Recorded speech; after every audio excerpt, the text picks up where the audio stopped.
This is a recording of Zensuon Crystal Age, chapter When Everything is Said and Done, Things Can Only Get Worse, where our duo recovers from their ordeal and faces a harder one. The forest was cooler, denser, and harder to see in. Did it help them?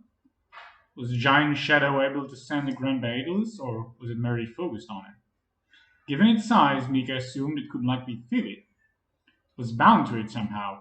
The Dragon King would have known, but the shadow killed it. He was on foot now. No more the immediate need to be held by the orc, by neither of them. Mika tried to look through the trees, just the bright light of the morning sun between the tree tops, momentarily dazing him with its shine in his eyes. He decided to stop. He would start getting more worried when it was darker than it is now. They'd been given a second chance. He just wondered about whoever or whatever attacked the giant shadow. Do they know about the Grand Baetylus? Are they going to come after him and the greenskin? Mika glanced up at the orc. He was walking ahead, and the purplish pinkish shine of the magic stones had become lessened.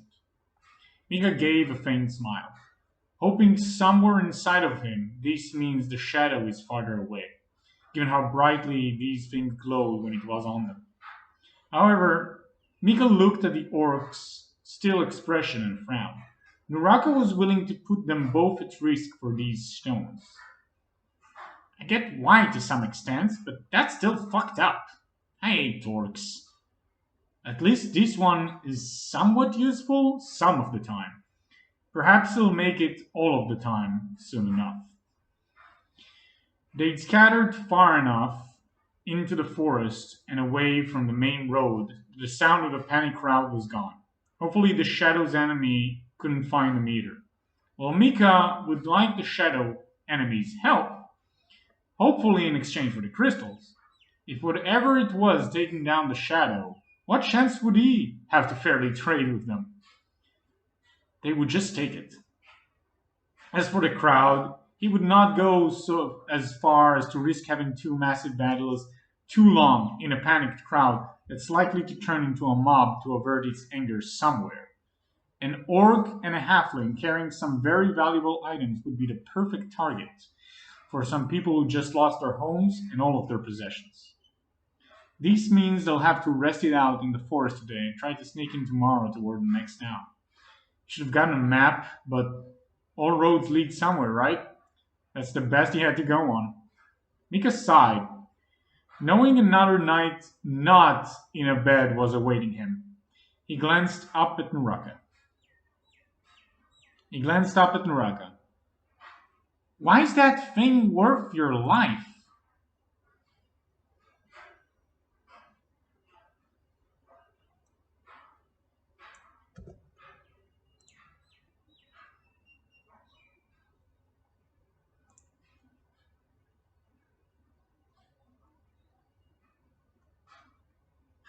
Naraka didn't stop walking, but turned half of his head back and grunted. Then continued head first, his axe prompted on his shoulder and the blade by his ear, as if ever certain of where to head next. Great, Mika disgruntledly realized. He only talks when he wants to, or maybe he's smarter than he looks and just knows when it's best to grunt.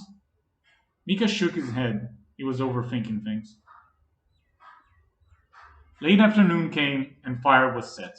The tool sat down in front of him, trying to explain to him what shifts in guarding means. The tool was unable to understand the grunts and nods were a sign of approval. The small tool looked tired, but he took first shift at the light so that Nuraka would guard in darkness. The tool was no fool. That is why it was a useful one, even if difficult to control. Words, or as the orc called them, decisions, ran through Nuraka's mind. The crackling of fire accompanied this decision. The orc did not have thoughts, not wondering or doubtful. Thoughts were for the fleeting, those who had time. He had to make choices quickly or die.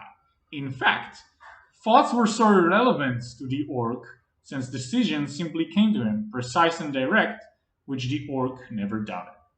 He shifted the shaft of the axe on his shoulder. In the blackness that washed over the forest, he could see the heat now as a light apart from the darkness, as his organ eyes adjusted to the night. The small tool was sleeping, and he had both Choppa and the two big life shards on him. Naraka knew the small tool was trying to get the life stones, but he wouldn't let him. Life stones belonged to Naraka. They helped make Choppa stronger. Choppa needed them. Choppa told him so. Feuds were frequent and common in Orc society, but just because you and your brothers fought over meat or hunts doesn't mean you killed them. Well, sometimes you did. No one took it personally, okay? Maybe the one who died did, but they were weak, and that was their fault. Until now, the small tool helped, so you must stay. The decisions agree. And there was no place to second guess the decisions when action was needed. Mika was sitting in the nicely decorated guest office of the factory. He enjoyed spending his time there, listening to his father and passing the time thinking and reading when he was not. He was able to learn about the business at his leisure, and his father has been less and less provocative about him not taking things seriously lately. Likely as Mika managed to adopt a better appearance of caring deeply for what they do. Or perhaps his father has grown tired of pestering, or both. But that is what parents do, Mika smiled, enjoying a book about the Thracian history, recalling the old empire of the continent. Halflings were taught to abolish racist thoughts, as it brought the downfall of mankind before them. But he couldn't help but relish in the idea that the tall folk lost everything due to the hubris over underestimating what was under their noses. He looked up as the silhouette of his father came in. "Hello, father. I was just about to read the manual you've given me." The bespectacled body of his father lay face first on the threshold to the office. "Dad?" Mika was stunned. Is this an illusion? Is his father playing tricks on him? He rushed over to his old man and picked him up. His hand was on something damp. Blood? He was gasping for air. What's going on? Am I going mad? Mika couldn't even begin to let a rush of thoughts enter his head, because he knew what he would think, as he suddenly saw his own pale face resting bloodied under his father's crushed spectacles. "What? Hello? What's going on? Father? Father? Why aren't you answering?" Mika was talking in a shifting tone. Was he shouting? Was he whispering? He couldn't detect if his own words even left his mouth. "Help! Someone!" He shouted that time, he thought. He looked at the image of that pale man in his hands, then around. What is going on here? This can't be my father. Where is everyone? "Dad? No. Everyone? Where is anyone? Help! Help!" His face burned red. This isn't reality. This can't be. Something is wrong. What is this metal object? He picked it up. A golden knife? This jewel. It's a letter opener. My letter opener. What is going on here? This must be a dream. Yes, right. I'm going to wake up now. Very funny, Dad. I'm going to be alright, am I? He talked to the drooping corpse to no effect. What was he even saying? Did he believe what he was saying? What was going on? He started in confusion, bewilderment, and then rage. "No!" he shouted in the corpse's face. There was no reaction, no answer.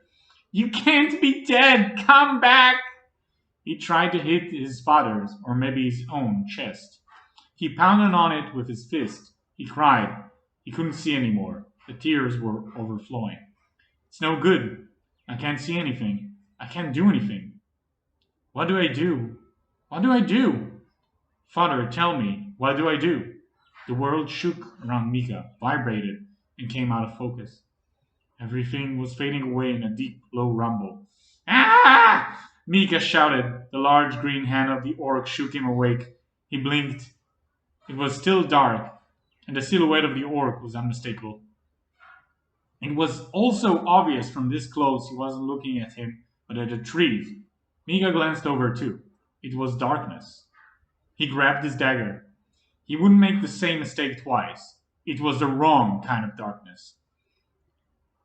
It seems I've been had, a voice cackled.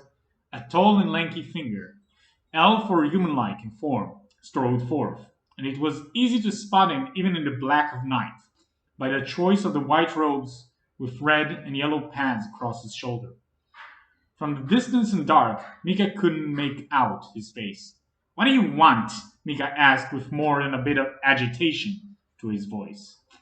"This has been a long day. He has an orc, and he's not afraid to use it.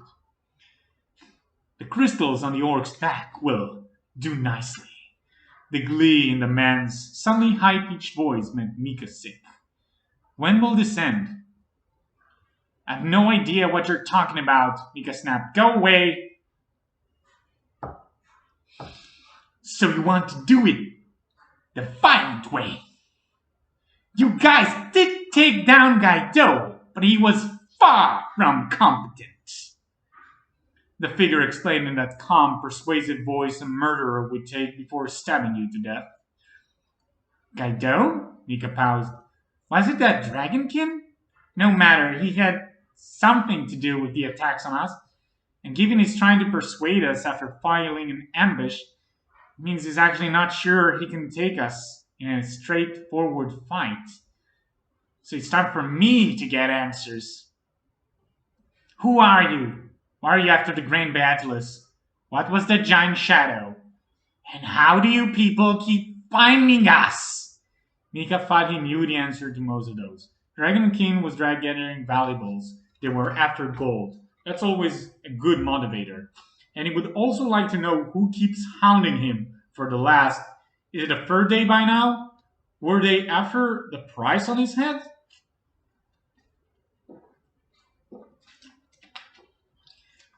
"Baetylus? A fellow Thraskian, then," the man said. "It's Evershot here. Small one?" The man raised his left hand. An orange hue engulfed his hand and gave a small light which illuminated his face. "A human, of course," Mika grumbled internally. "I think you've got it wrong. I'm here to get the crystal, not entertain what now must sadly be the soon-to-be deceased." The man grinned. Mika sneered. He was sick of this. Constructs, guards, insects, dragonfolk, giant city-destroying shadow, and now a human mage. "Nuraka," Mika said and pointed at the man. Nuraka charged.